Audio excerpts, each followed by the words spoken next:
फिर से जोड़ा, मिलाया, इकट्ठा किया। और खुदावन ने हमको जोड़ा इसीलिए ताकि हम उससे हम चीज़ों को हम ग्रहण कर सकें, सीख सकें।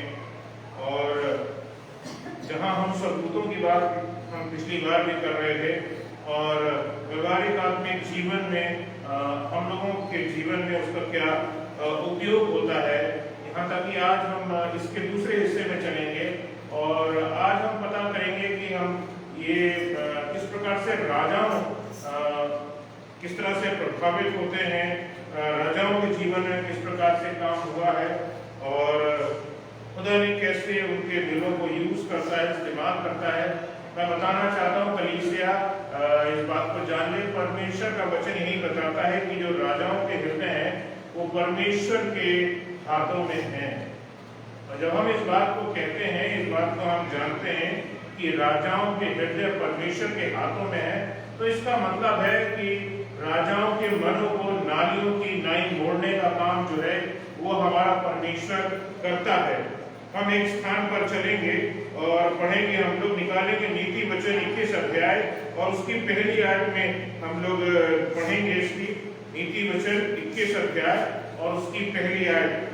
राजा का मन नालियों के जल के समान यहोवा के हाथ में रहता है, जिधर वो चाहता है उधर उसको मोड़ देता है। लिखा है राजा का हृदय, उसका दिल, उसका मन नालियों के जल के समान होता है और ये यहोवा के हाथ में होता है। आगे लिखा है वो यहोवा के हाथ में होता है और जिधर वह चाहता है उसको वो मोड़ देता है। ये है परमेश्वर की सामर्थ।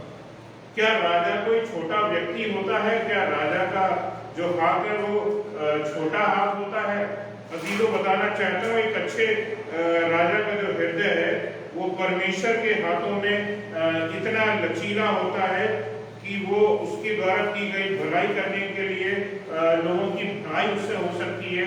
बहुत बड़े बड़े काम राजा के द्वारा से किए जा सकते हैं और भलाई करने के लिए, राजी करने के लिए कि और राजा हमारे फेवर में चीजों को कर दे, वो सारा काम जो है वो खुदा राजा के जरिए से संभव कराता है हमारे लिए। वो दरअसल खुदा ने कुछ चीजें इस संसार में प्लान करी हुई हैं और इसी के तहत राजा भी आते हैं। अब आप बोलेंगे आज के समय में राजा कहाँ बचे हैं, लेकिन मैं बताऊं अजीजों, जब हमारे ऑफिस में बॉस होते हैं, हमारे चर्च में पास्टर्स होते हैं और भी सीनियर लोग होते हैं, चाहे हम बिशप को मान लें, आर्क बिशप है अगर तो वो है, या और भी कोई बड़े ओहदे में हमारे चर्च में है, उन लोगों को की अहमियत राजाओं की मान्यता ठहरती है। और उसी प्रकार से हमारे समाज में और भी राजा हैं, हमारे ऑफिस में हमारे बॉस होते हैं, हमारे शहर में शहर का मेयर होता है, गवर्नर होता है स्टेट का, चीफ मिनिस्टर होता है, प्राइम मिनिस्टर होता है। इन सब के मन जो होते हैं वो परमेश्वर के सम्मुख ठहरते हैं और अगर हम प्रार्थना करें तो खुदा से इनके मनों को नालियों के नाई को मुड़वा सकते हैं। खुदा हमारे लिए इन राजाओं को हमारी ओर फेर सकता है, भलाई करने के लिए राजी किया जा सकता है। इन राजाओं को दिखने में बहुत कठोर लगते हैं, लेकिन खुदा इनको हमारी भलाई के इस्तेमाल कर सकता है और ये बहुत सरल है खुदा के लिए। बिल्कुल वैसे ही जैसे माली जो है बगीचे में सिंचाई करने के लिए नालियां बनाता है, एक क्यारी से दूसरी क्यारी में पानी चला जाए, उसके जरिए से जो है पूरे खेत में सिंचाई हो सके।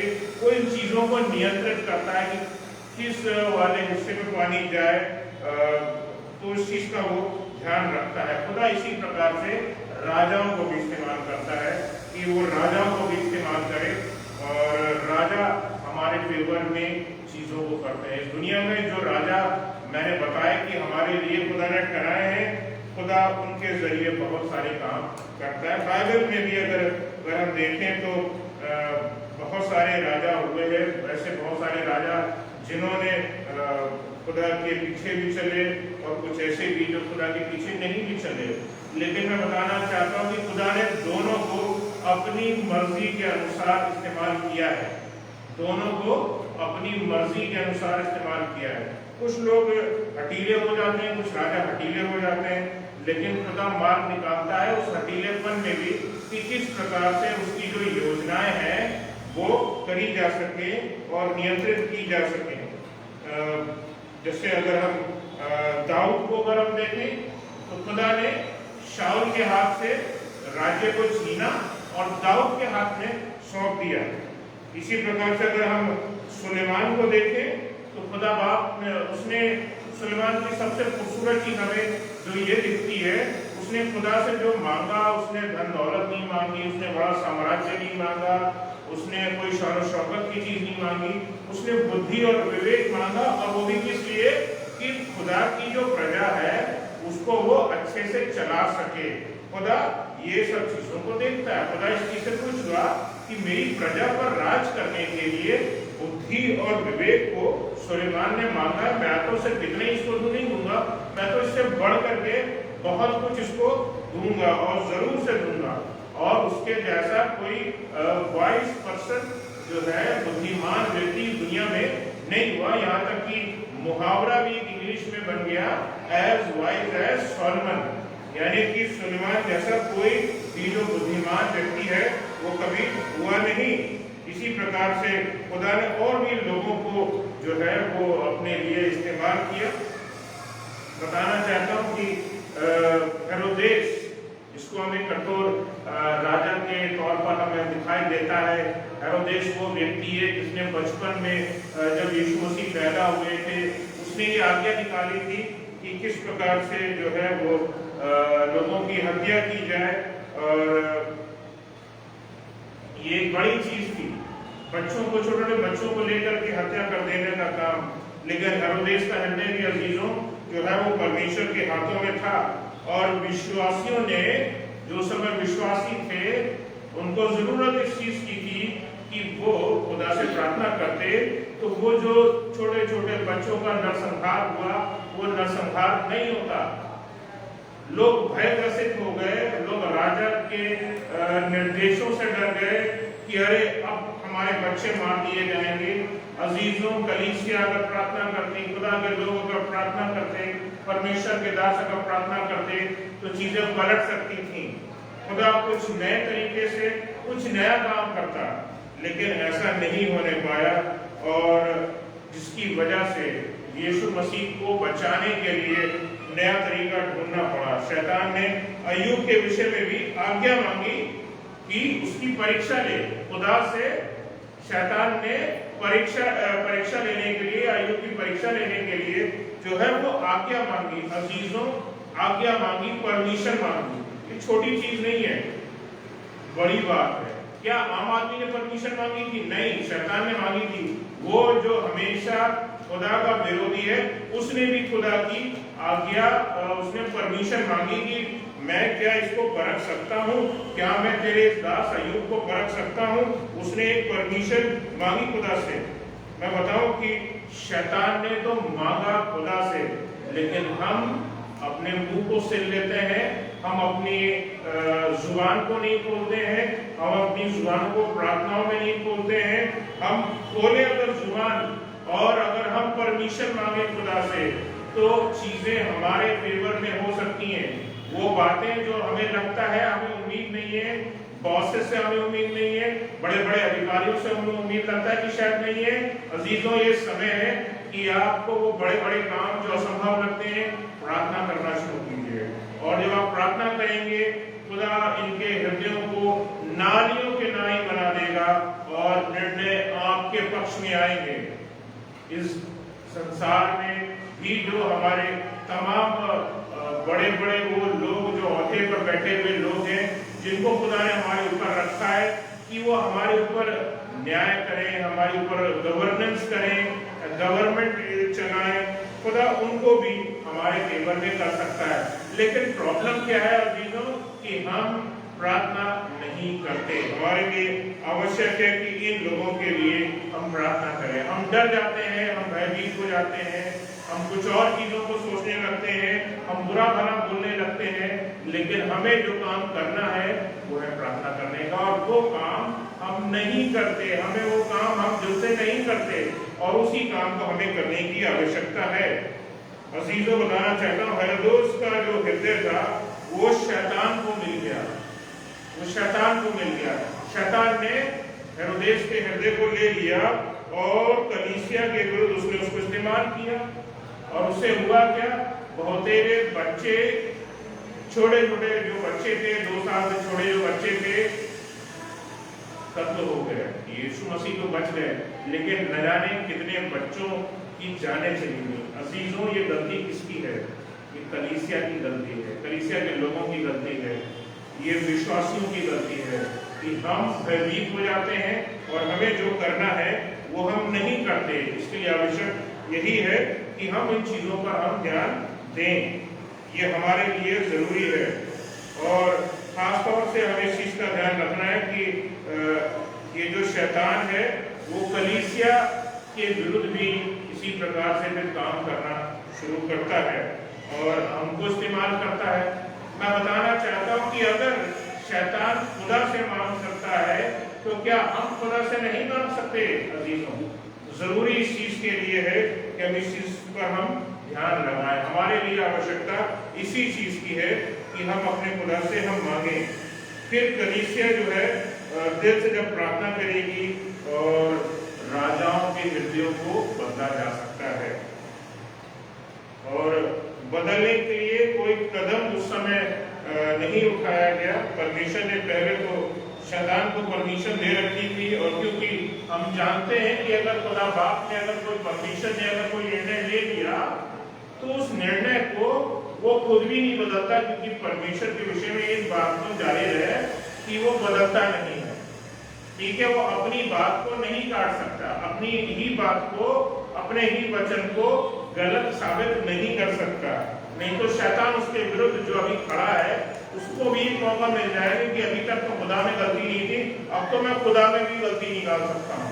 लेकिन आज तक शैतान खुदा में आज तक कोई गलती निकाल नहीं पाया। उसने गलतियां जो निकाली है संसार भर के लोगों में निकाल ली और कमियां उसको मिली, लेकिन उसने आज तक जो है कमी खुदा में वो नहीं ढूंढने पाया, क्योंकि खुदा में कोई कमी नहीं पाई जाती अजीजों। और इसीलिए जब प्रार्थना हुई तो परमेश्वर के द्वारा से हुआ क्या कि परमेश्वर ने एक स्वर्गदूत को भेजा।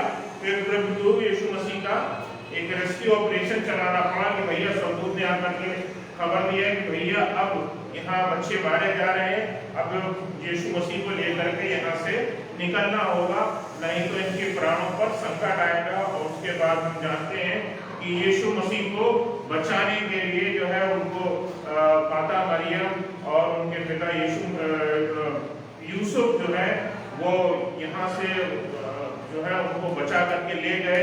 और उसके बाद में फिर वो एक लंबे अरसे तक मिस्र में रहे अजीजों। इसलिए क्योंकि कलीसिया ने प्रार्थना नहीं करी। यीशु मसीह स्थान पर नहीं जाना चाहते थे, न माता मरियम न यूसुफ अपने बच्चे को इतनी दूर ले जाना चाहते थे। और मैं बताना चाहता हूँ ये बहुत ही कठिन चीज है, बहुत ही कठिन पल होगा एक माँ बाप के लिए।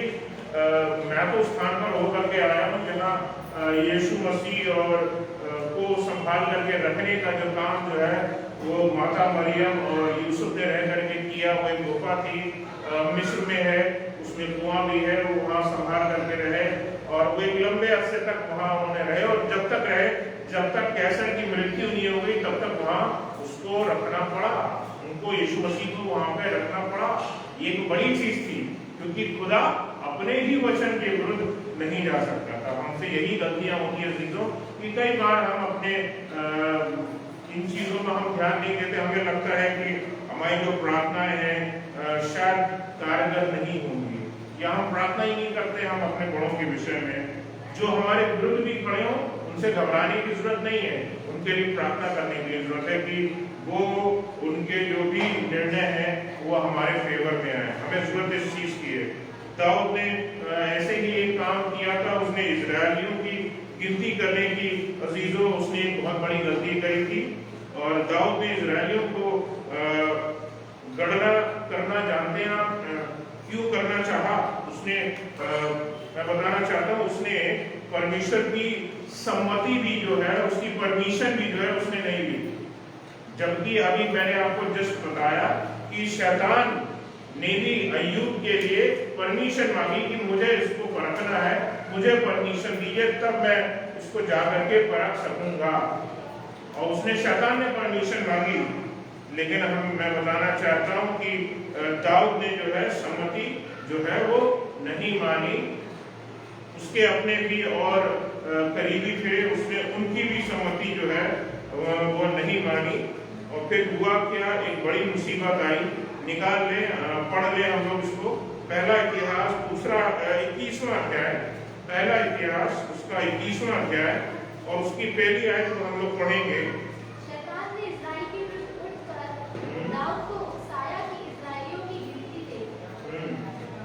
उकसाया की गिनती ले। किसने उकसाया? शैतान ने उकसाया। शैतान उकसावे का काम करता है, हमको भटकाता है, और ये उकसाया गया। दाऊद कौन सा था? वो कौन व्यक्ति था? दाऊद वो राजा था, वो व्यक्ति था जो परमेश्वर के अनुसार था, जिसको परमेश्वर से आशीष मिली कि इसका जो वंश है वो पृथ्वी से कभी नाश नहीं होगा अजीजों। और उसने इतनी बड़ी गलती करी, ठीक है, उसने कोई सम्मति नहीं मानी और शैतान ने उसको उकसाया, शैतान के द्वारा उकसाया गया। अजीजों, शैतान को पता था कि अगर दाऊद परमेश्वर की आज्ञा का उल्लंघन करेगा, जो उसका बहुत प्रिय था, अगर वो आज्ञा का उल्लंघन करेगा तो हजारों लोग मरेंगे, दाऊद नहीं मरेगा, लेकिन बहुत सारे लोगों की जानें जा सकती हैं अजीजों। इसके आगे हम इसकी दूसरे से लेकर चौथी आयत के बीच में हम लोग पढ़ेंगे। तब दाऊद ने योआब और प्रजा के हाकिमों से कहा, हाँ तुम जाकर बेशेबा से ले जाकर जी, इस्राएलियों की गिनती लेकर मुझे बताओ। उसने गिनती लेनी चाहिए और योआब को भेजा और साथ में और लोग थे कि जाओ और गिनती करो और पता करो। आगे बढ़े कि मैं जान लूं कि वे कितने हैं। उसने गिनती करनी चाहिए, प्रभु की जो प्रजा है उसकी गिनती करनी चाहिए। पढ़ने योआब ने कहा, जी, यहोवा की प्रजा कितनी ही क्यों न हो, हाँ, वो उसको 100 गुना बढ़ा दे। हाँ, परंतु हे मेरे प्रभु, हे राजा, क्या वे सब राजा के अधीन नहीं हैं? ये व्यक्ति अधीन था दाऊद के। योआब जो है वो दाऊद के अधीनस्थ था, और उसको ये बुद्धि थी, उसको ये समझ थी कि ये काम नहीं होना चाहिए, लेकिन वो बेचारा भी मजबूर था, उसको भी राजा की बातों को फॉलो करना था। तो हम पढ़ेंगे आगे, आगे क्या हुआ, आगे पढ़ें। मेरा प्रभु ऐसी बात क्यों चाहता है? जी, वो इस्राएल पर दोष रखने का कारण क्यों बने? तो भी राजा की आज्ञा योआब पर प्रबल हुई। तब योआब विदा होकर सारी इस्राएल में कूदकर यरूशलेम को लौट आया।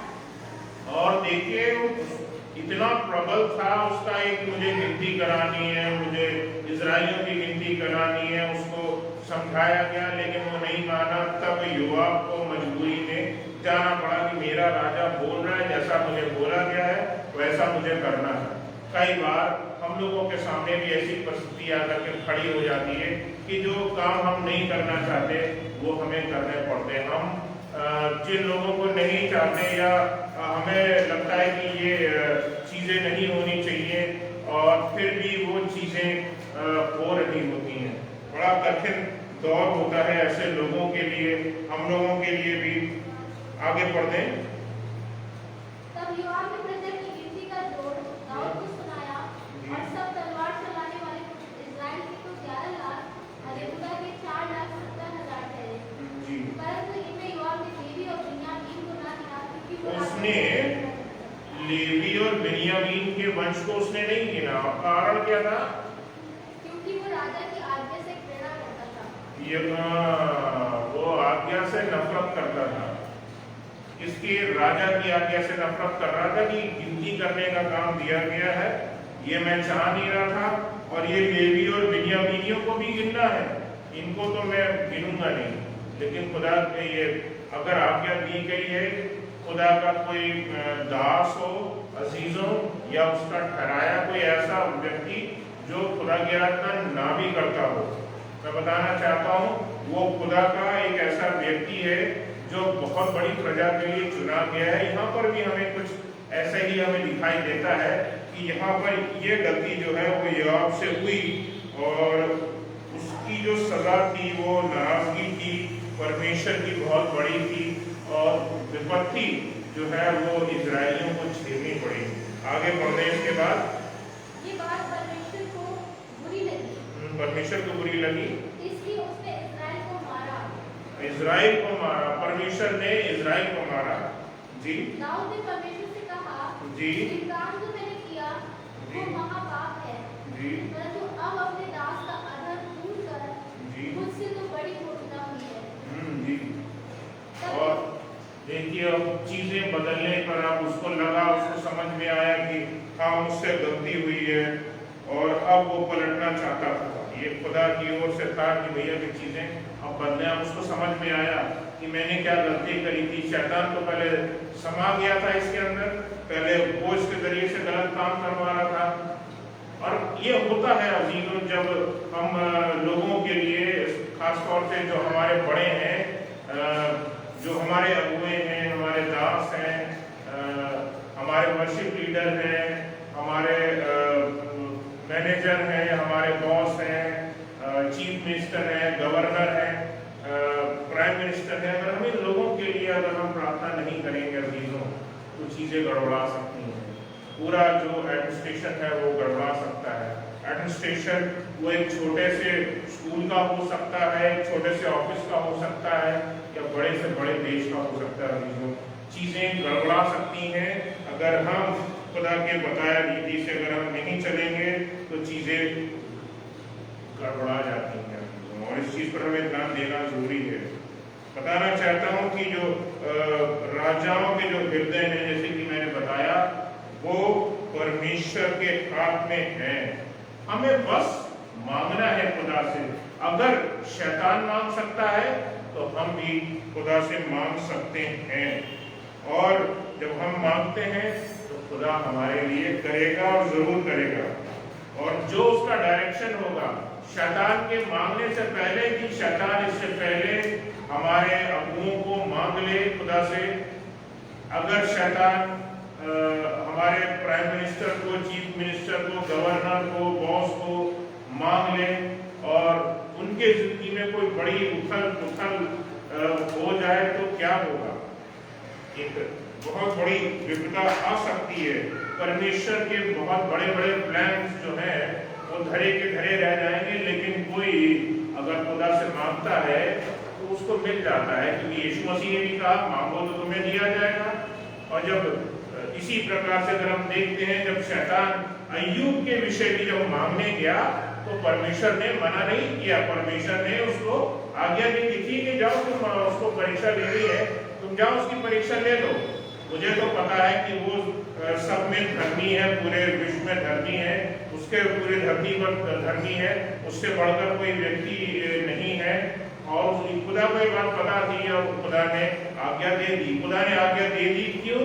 क्योंकि उससे जो मांगता है उसकी बातों को, जो उससे मांगता है खुदा उसकी जरूर सुनता है। ये खुदा का तरीका है।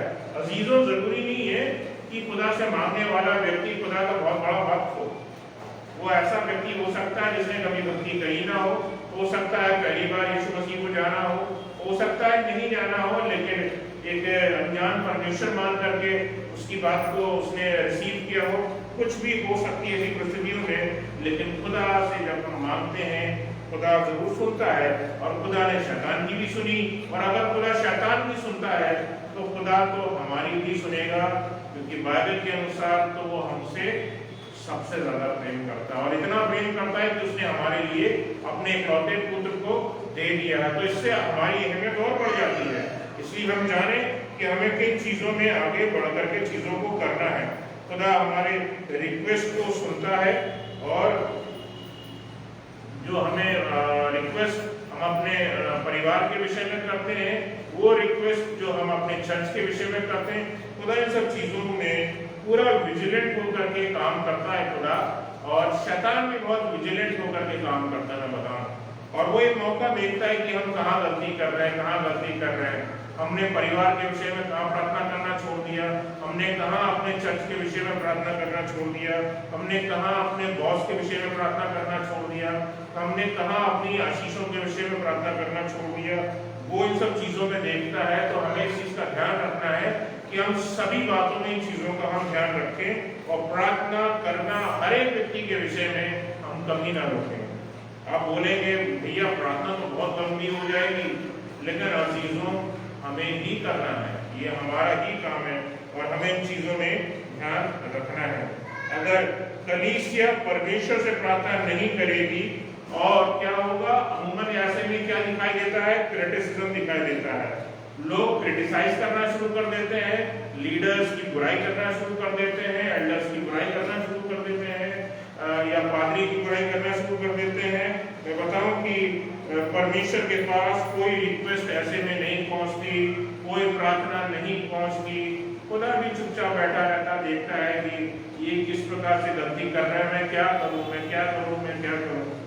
अब क्या हमारे पास जिनको वचन मिला है, अगर हम परमेश्वर के वचन को पढ़ के भी अगर हम अनजान रहें, तो क्या हम एक ऐसा जीवन गुजारना चाहेंगे जब खुदा हमारे लिए चीजों को हमारे फेवर में कर सकता था, लेकिन वो चीजें हमारे फेवर में नहीं हुई, क्योंकि हमने जो है वो क्रिटिसिज्म से काम ले लिया।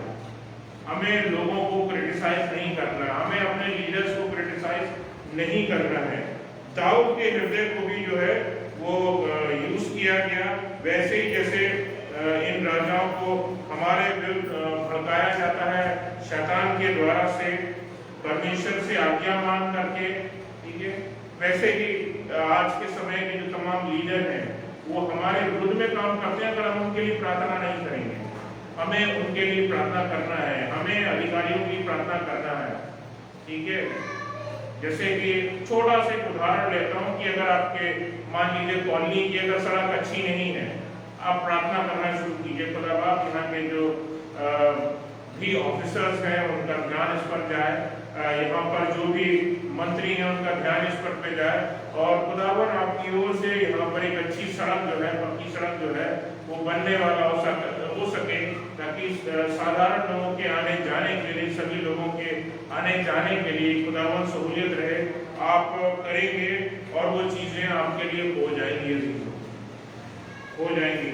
आपको प्रार्थना करने की जरूरत है और दोष ना लगाएं और इस चीज का ध्यान रखें, क्रिटिसिज्म पर ध्यान ना दें। दुनिया क्रिटिसाइज करती है, उनकी हाँ में हाँ ना मिलाएं। आप ध्यान रखें, खुदा ने आपको चुना है, एक खास मकसद के साथ में चुना है, आप दुनिया से अलग हैं, आप बाकी लोगों जैसे नहीं हैं।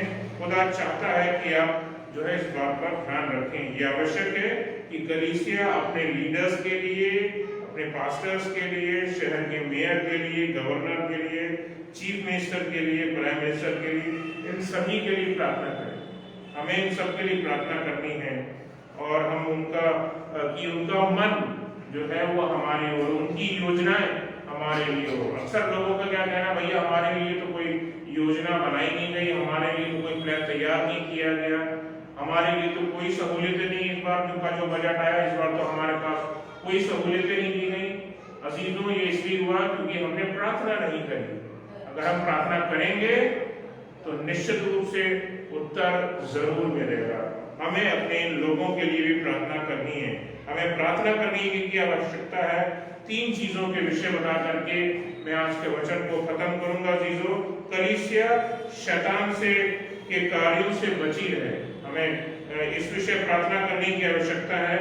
दूसरा कि शांति के लिए प्रार्थना करें, व्यक्तिगत शांति के लिए, कलीसिया की शांति के लिए, पारिवारिक शांति के लिए, अपने इलाके की शांति के लिए, देश प्रदेश की शांति के लिए, विश्व शांति के लिए। लोग इस दुनिया में विश्व शांति की बहुत बात करते हैं, लेकिन उसके ऊपर काम बहुत कम करते हैं। अजीजों, जरूरी यही है कि हम शांति के लिए प्रार्थना करें। अगर चीजें शांति के लिए के साथ में हम प्रार्थना करेंगे, शांति के लिए प्रार्थना करेंगे कि खुदावन हमको शांति दे, हमारे इलाके में शांति हो, हमारे चीजें जो है हमारे फेवर में हो, और खुदावन शैतान जो है किसी भी प्रकार से अपने कार्यों से जो है वो हमारे इलाके में हो रहे कार्यों को डिस्टर्ब ना करने पाए, वो चाहे छोटी सी सड़क क्यों ना बन रही हो या कोई बहुत बड़ा काम क्यों ना हो रहा हो, कोई बहुत बड़ी योजना क्यों ना चालू होने वाली है, उन तमाम चीजों के विषय में हमें प्रार्थना करने की जरूरत है। कलीसिया और रूलर्स जो भी हैं, जो भी खुदा ने हमारे ऊपर रखे हैं, जिनको रूल करने के लिए रखा है, जिनको हमारे ऊपर खुदा ने ठहराया है कि हमें उनके नीचे ही रहना है, तो कलीसिया और रूलर्स जो है वो परमेश्वर की भक्ति करें, हमें इस चीज के ऊपर भी काम करना है। कलीसिया तो भक्ति रत अमूमन रहती है, कुछ होते हैं जो भटक जाते हैं, हमें उनको मार्ग पर लाना है, और खुदावन के लोगों हमें रूलर्स के लिए भी प्रार्थना करना है कि वो भी खुदा की इबादत करें, खुदा की इबादत करें। ये आवश्यकता है कि वो भी भक्ति करें खुदा की, और भक्ति में बढ़ते रहें। सिर्फ भक्ति करें नहीं, भक्ति में बढ़ते रहें, और यही जब हम करेंगे तो चीजें बदल जाएंगी। परमेश्वर इन राजाओं के मनों को नालियों के नाई मोड़ करके चीजें हमारे फेवर में कर देगा। अदरवाइज स्वर्गदूतों को भेजा जाता है कि भैया जाओ और इनको वहां से हटा दो, नहीं तो इनका बच्चा भी मर के खत्म हो जाएगा। अगर मैं स्वर्गदूत को भेजूंगा, मेरा काम सिर्फ यही है कि इन्होंने आज्ञा नहीं मानी, अब मुझे इन लोगों को कत्लेआम करना पड़ेगा। खुदा का किसी स्वर्गदूत को कत्लेआम करने के लिए भेजता, खुदा किसी का कत्ल नहीं करना चाहता, खुदा किसी को मारना नहीं चाहता। लेकिन अजीजों, स्थिति में पहुंचाने वाले हम हैं, क्योंकि हम अपने लोगों के लिए प्रार्थना नहीं करते, हम अपने लोगों को सही मार्गदर्शन नहीं देते। हमें उनके लिए निरंतर प्रार्थना करने की जरूरत है, जो हमारे ऊपर रूल करते हैं, जो रूलर हैं हमारे, जो हमारे राजा हैं, जिनको खुदा ने हमारे ऊपर chief minister, prime minister, governor ठहराया है, हम उनके लिए भी प्रार्थना करना हम शुरू करें। खुदावन के लोगों में बताऊं, हमारे देश की स्थिति, हमारे प्रदेश की स्थिति, हमारे शहर की स्थिति, ये सब चीजें बदलने पाएंगी। इस दुनिया में जो दुनिया भर का क्लेश आपको अजीजों दिखाई देता है, मारकाट दिखाई देती है, लोगों में झगड़े दिखाई देते हैं, लोग बड़े बड़े बम बना रहे हैं, मिसाइलें बना रहे हैं, चारों ओर एक डर व्याप्त है। तो जानते हैं खुदावन के लोगों ये सब क्यों है? क्योंकि ये टॉप लेवल पर बैठे हुए जितने भी लीडर्स हैं, जितने भी लोग हैं, इनके लिए प्रार्थना नहीं करिए, इनको बुद्धि के लिए प्रार्थना नहीं करिए कि इनको बुद्धि जो है वो अजीजों को बुद्धि मिल सके, प्रार्थना नहीं करिए। जरूरत इसी चीज की है कि अजीजों